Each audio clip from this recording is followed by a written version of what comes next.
are OutLoud. I am Magdalena Chavez. I'm Juan Perez. Cleo Solis. Ezekiel. So we decided to start off our presentation with this image because we feel that it's a really good depiction of what it is like for a typical day in a college student's life.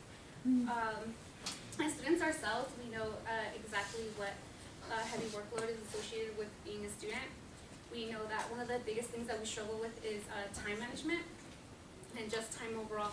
We are constantly working, fulfilling family obligations, doing extracurricular activities, and all the while going to school. So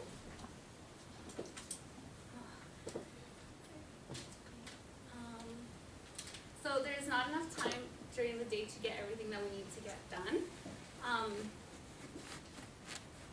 We have like quizzes, presentations, papers, and readings to do. Myself, for example, last night I found myself sleeping only 3 hours because I was reading a paper for my trade and business class on alpha and tau and the correlation between portfolio analysis. During 2 o'clock in the morning, I was wishing I had more time to do this meeting during the day, but I realized that I didn't because I'm a student and I work and I have all these other things to do. With OutLoud, our idea is to help students with time.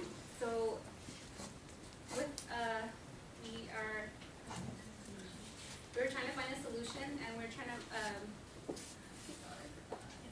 All right, so our solution to solve this problem of time management and being busy, of course, we are going to create an app that we have a little picture of here. Hopefully you can see it, it's a little low quality. So what we are trying to do is just create time efficiency to really help our students out. Either you have sports, you have work to do. So how our app will work is that, as we have here, we have like the camera section. If you have a PDF that you'd like to snap a picture of, upload it on here and get it heard out loud while you're on the go, while you're sitting down in the library, but just listening to it might even help you retain the information just a little better. We also have the feature of having your books directly on the app where you can choose chapter 1 of the book and go ahead and listen to that if that's the assigned reading that you have for that night. Another thing that we have as our feature is the message center. We are trying to get as much feedback as we can from our customers, that being you guys, on what you guys need help on. If our app is having any glitches whatsoever, we'd like to have that information, and we have it for 24/7. We would be outsourcing that with people who are really into the development of the application as well as customer service, so everything runs smoothly and you guys have everything that you need to learn everything you need and really get the worth and value out of your education. So for opportunity and target market, we decided to start locally. Why? Because we work here, we live here, we're familiar with Monterey County. Monterey County, we decided to pursue upper division education. So we're pursuing college students. Monterey County is ideal as well because it has 5 major institutions, that being California's State University, Monterey Bay, Monterey College of Law, Naval Postgraduate, Hartnell College, and Monterey Peninsula. Monterey Peninsula College. With these 5 institutions, this college student population comes out to be approximately 38,000. So we know that will give us an idea of how to go and target this segment. As to our opportunity in this area, we did an initial survey which provided positive feedback from college students throughout different campuses that was conducted by our founders. So we know that this market that we're targeting will have a positive acceptance of this product. Alright, so now let's get into technology. So why is technology and the access to technology important for our application? Well, it is an application. And so the only way you can access it is through mobile devices. So according to IBIS World, people are having more access to the internet, and that is growing at a yearly rate of 11.1%. And so currently there are 3.2 billion people who have access to the internet. That's half of the world's population. So in combination with like audiobooks and text-to-speech, our application is also has a feature of taking snapshots of whatever type of file or book you want to read text out of. And so that's very important because that differentiates us from our competition, which I'm going to talk to you about next. Alright, so our competition are these three main companies. So we have Audible, which is an Amazon-based company, and what they do is that they make any type of audio format. So they have audiobooks, they have newscasts, radio shows, and TV shows, and they just format it into audio versions. There's also Natural Reader, which is basically a text-to-speech online service, and that is the same with voice stream readers. So we're a little bit different because we're actually able to take an actual physical snapshot of whatever you want it to read, and that's very convenient for us as students. So our marketing strategy. At the moment, we don't have any sales because we are planning to launch in summer of 2019. This is for the reason that we'd like to penetrate the market before going into school in August, of course. So some of the things that we are going to do to actually get to our consumers is that for the first year of our launch, we will be having a free first month trial for anyone who decides to try out our app, just to see, so you guys can get a feel for it and see if it really is what you need. So another thing that we will do is actually be very present in social media, from having 30-second trial videos on Snapchat to having like some pop-outs on your Instagram, because we know we're on social media all day. So another thing that we plan on doing is being very present at the schools. Something that we have, like freshman orientations, is planning on setting up a booth and being there and showing the students how convenient this is to use on a daily basis. That's, I think, one of the ways that we are really going to target our market, just because it's in person. They'll be able to use it, see it, and really know if that is the app that they need. Another thing we can do is actually come into the classrooms, like for older students that might not be looking for an application that's helping them. We can come in and just really explain what we are here for and how we are trying to help, which will really increase our word of mouth and help us get around to campuses and increase our customers. So for our management team, we have Tanya and Ezekiel for the directors. They will be fully invested in the company. They will be making sure that business activities and financials are going smoothly. For our board of advisors, we hope to get on Michael Booth, Ana Lopez, and hopefully Brad. Michael Booth, because he's a senior executive and he has a lot of experience. Ana Lopez, a financial and accounting intern at Ryan and McDonald. And Brad, because he knows everything. We will have 3 silent partners, which will be Johan, myself, and Maggie. Our financial projections, we expect to capture 5% of the target market, which will start us off with having 1,900 subscriptions sold the first month.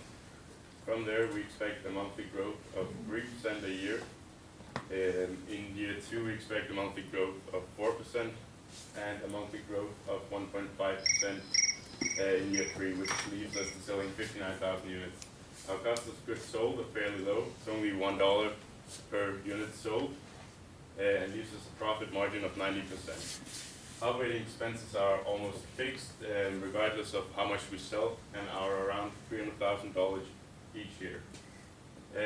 This break-even graph for year 2 that shows that we have to sell 32,000 units in order to break even, and our sales forecast shows us that we will sell around 44,000 units.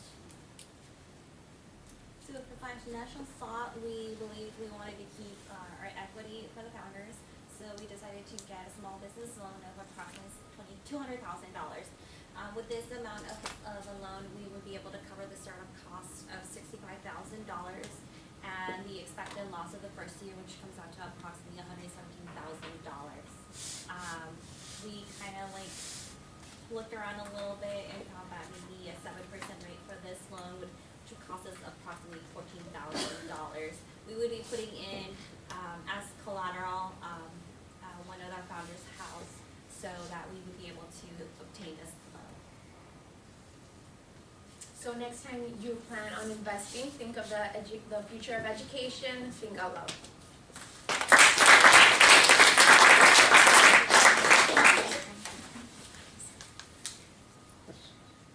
I'm just curious, like, so when you take a picture of the book, how long does it take until it like translates it to like the voice, like the voice, or and then is that like and Well, then we will be technology. outsourcing the creation of the app, and hopefully that is like almost immediately. Oh, what kind of company are you guys? Legal entity? We're a partnership.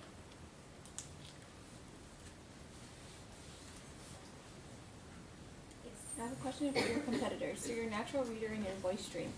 How you said that they're kinda like you, or they were, or more like Audible? So what they do is they actually just so you could upload files to their server site, and it'll read out whatever file you actually upload to it. So that's basically what they do. And Audible is different. Audible basically has different formats. So Audible has audiobooks. They have like newscasts, TV shows that you can listen to. So Audible is more for you to already listen to. All you have to do is download it. But for like the other companies, you actually have to upload files, and it'll read it to you, or type it, and it'll read it to you. okay.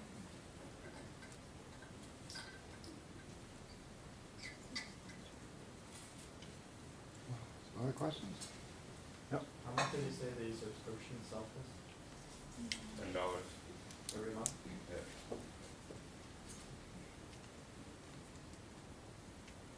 And how many customers every month?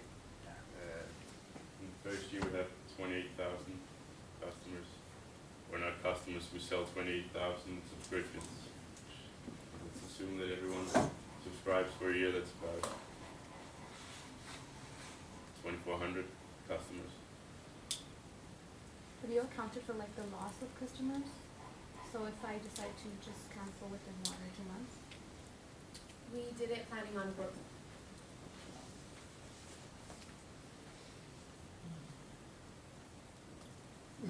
So, kind of following on that, you said your initial target market is Monterey. What's your reason for taking a fairly narrow geography? Because ultimately, this business isn't geography dependent, I don't think, is it? We are doing it just because we are a partnership and we have silent investors who will be actually providing the money for it. We just wanted to concentrate in the smaller areas just so we can see how it would work out and how we would grow. And where from there? From there, hopefully word of mouth, and we just get bigger like China. And then we'll be able to afford the Amazon advertising, which would be larger scale. But Okay. we want to start off small first. Okay, so the small is about testing and getting things working, and then your intention would be to expand. expand nationally, globally. What's your thought there? Hopefully the US, yeah. Because then it would be like different, because you would have to take into consideration a bunch of other languages and make sure that they're actually being translated correctly, not saying the wrong thing. Okay, so expanding into English-speaking North America, I mean, Canada, they speak mostly the same language, except that they understand the difference between number and amount, which the U.S. no longer does, but anyway, that's a different issue. So expanding there is straightforward, then from beyond there, you've got to figure out the translation issues and can you do this in other languages. Okay, fair enough on that. Now, if your subscriptions are $10 a month, I don't want to go down that road particularly. It goes into a different place. On your loan, you said you're going to put up somebody's house, which raises two issues. One is the bank's going to want two things, right? The house and cash flow. What would you use to say to the bank, we're going to be able to pay you back? Well, the 3 silent investors would be working full time. So we would be able to have that. Eventually, yes. But when you start, you don't have any cash flow. You have the promise of future cash flow, but banks like promises, but they don't bank on them. They believe in trust but verify. So that would be an issue in terms of getting a loan. It would be figuring out the cash flow side of making that loan work. Why a partnership? Just because an LLC is like a lot of money to come up with, and we felt that we couldn't, it just felt kind of out of means. We were trying to keep it as realistic as possible. We felt that with partnership, we could be stronger, you know, have more ability to come up with the money. And then single proprietorship is, you know, Well, that's the most. There's more than one of you, so the sole proprietorship, right, Yeah. doesn't work. So, but why are you thinking an LLC or a corporation is out of reach? Because we're bootstrapping as much as possible. We're starting off in the garage, and I guess we just have the fear of it not working out and really just having a lot of debt. Okay, how much are you thinking it would cost to start up an LLC?